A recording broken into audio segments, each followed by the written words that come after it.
Hi everyone, my name is Natalie Ledwell and this is The Inspiration Show. Today on the show, I have a special guest who's going to be teaching us how to clear and heal our chakras. So before I introduce my special guest today, I just want to remind you that once the show is over, wait till you finish watching the show. Just click the link below this video so you can download the free ebook version of my book, Never in Your Wildest Dreams. So without further ado, let me introduce my special guest, Michelle Fondin. How are you, Michelle? I'm great. Thank you, Natalie.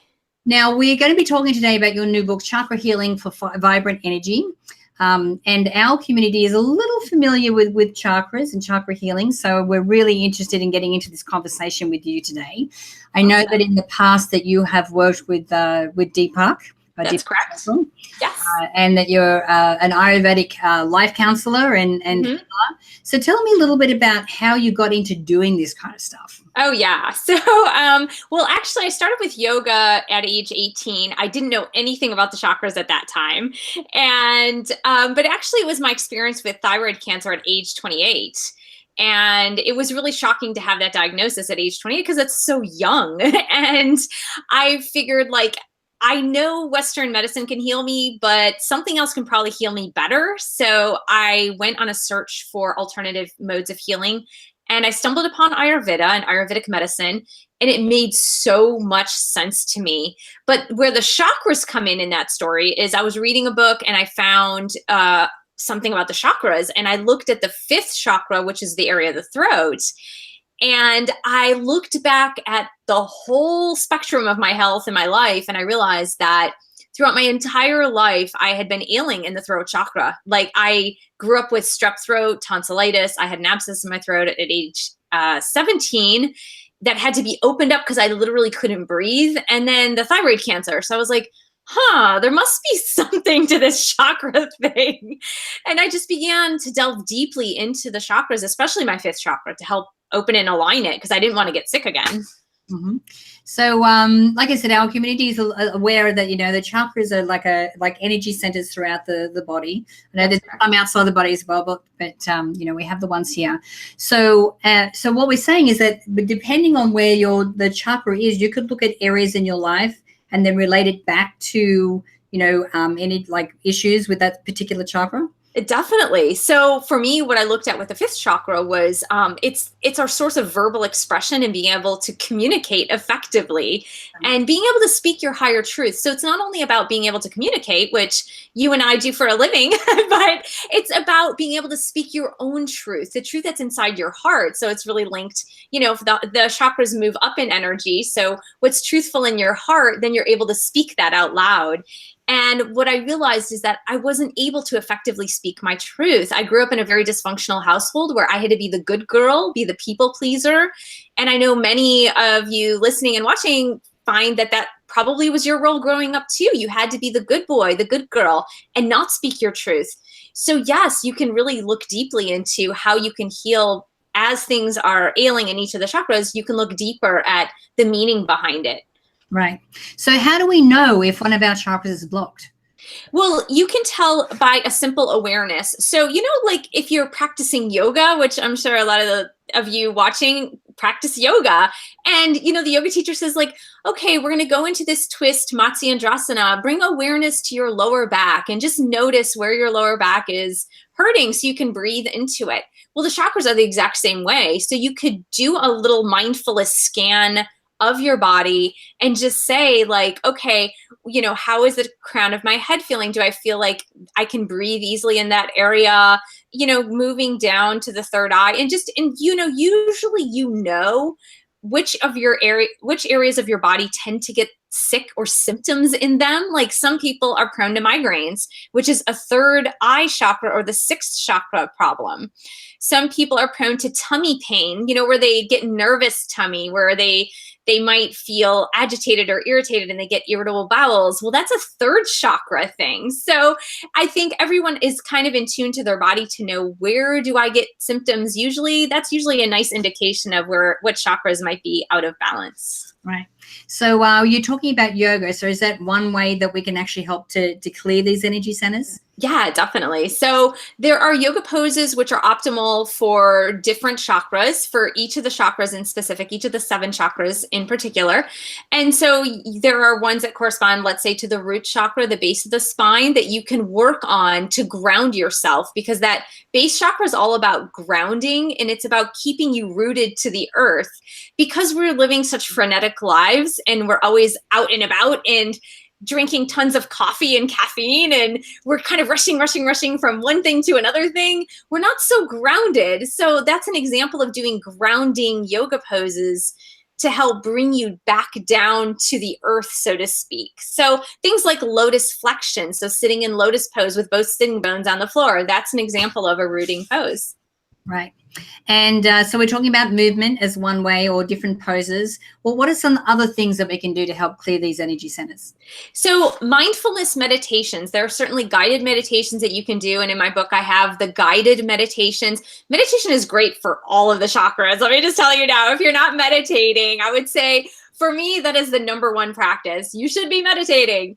But also the Ayurvedic practices. I talk about the different Ayurvedic mind-body types, the doshas, which are Vata, Pitta, and Kapha. And each of the chakras has a dosha specialty, if you will.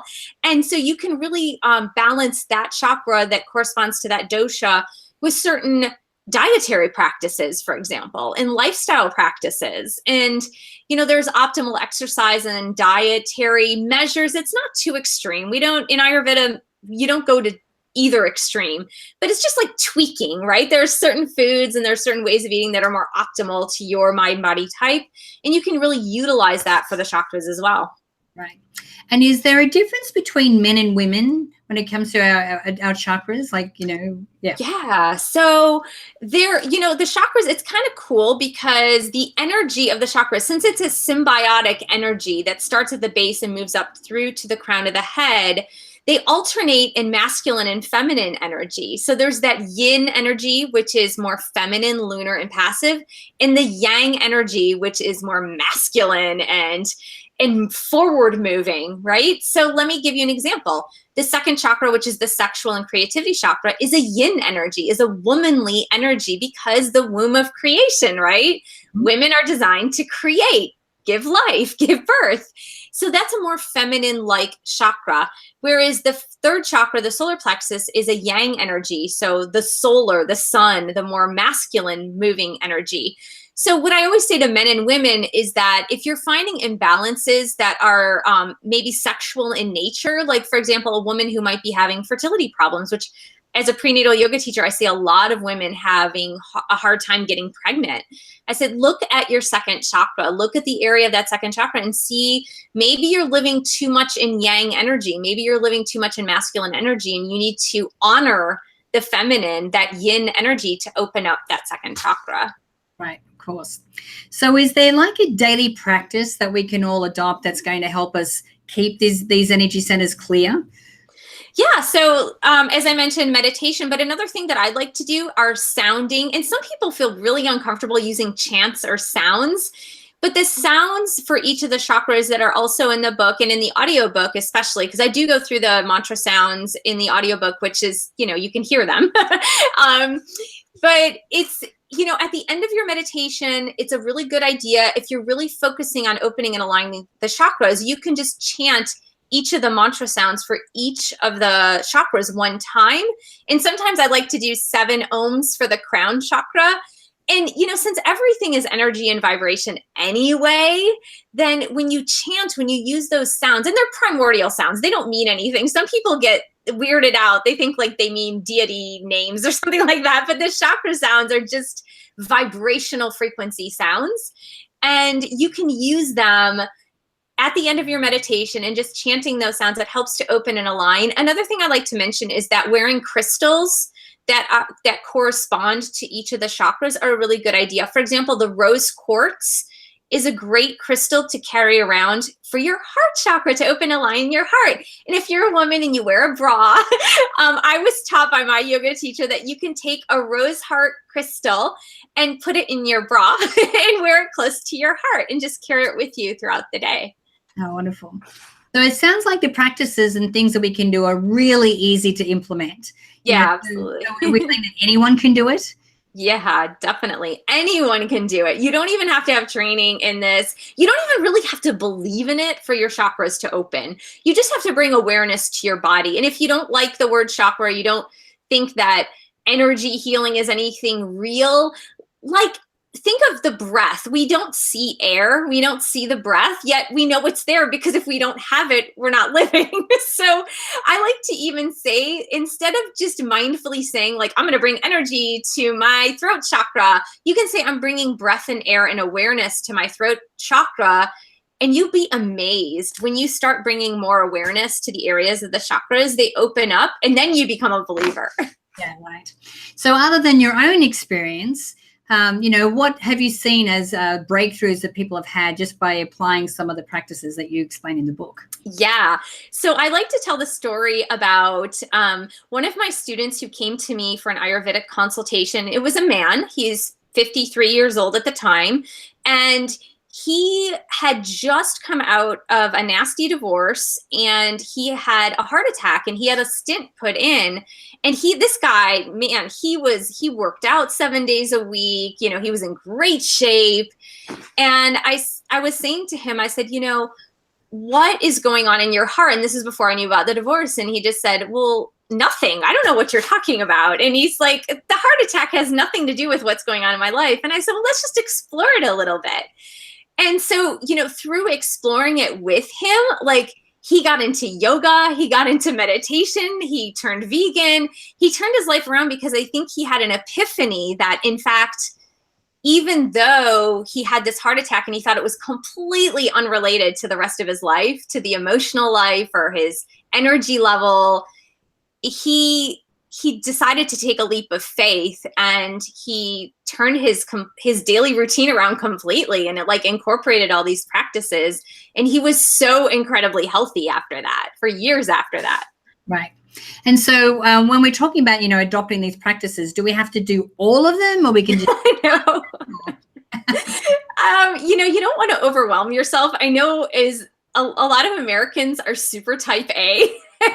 So they're like, I'm going to go buy the book and I'm going to do every single thing. And we try to do everything, and then we get exhausted, and then we do nothing, right?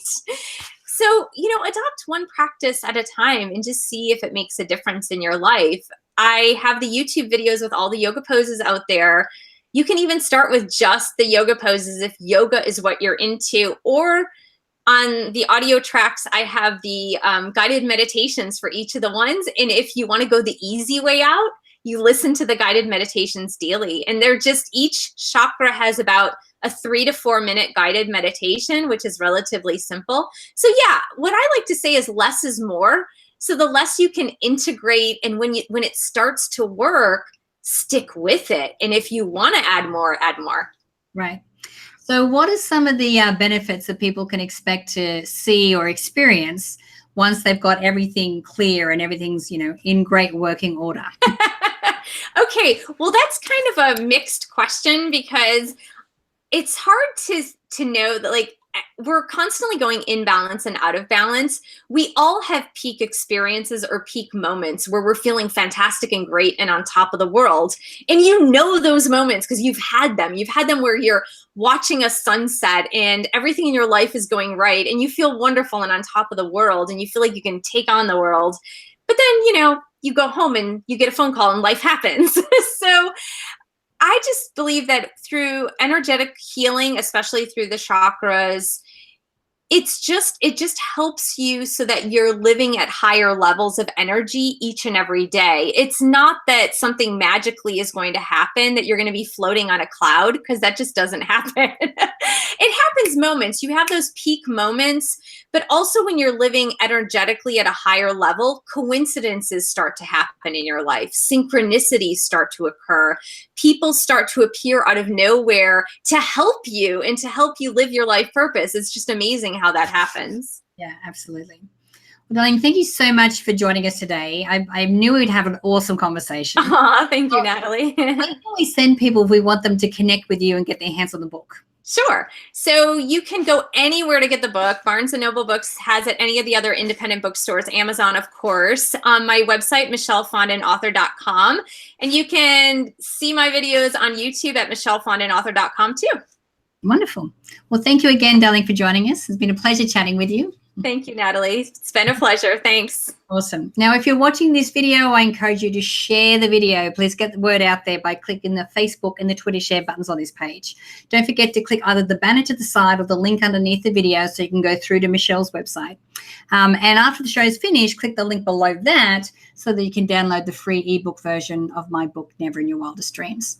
So until next time, remember to live large, choose courageously, and love without limits. Thanks. We'll see you soon.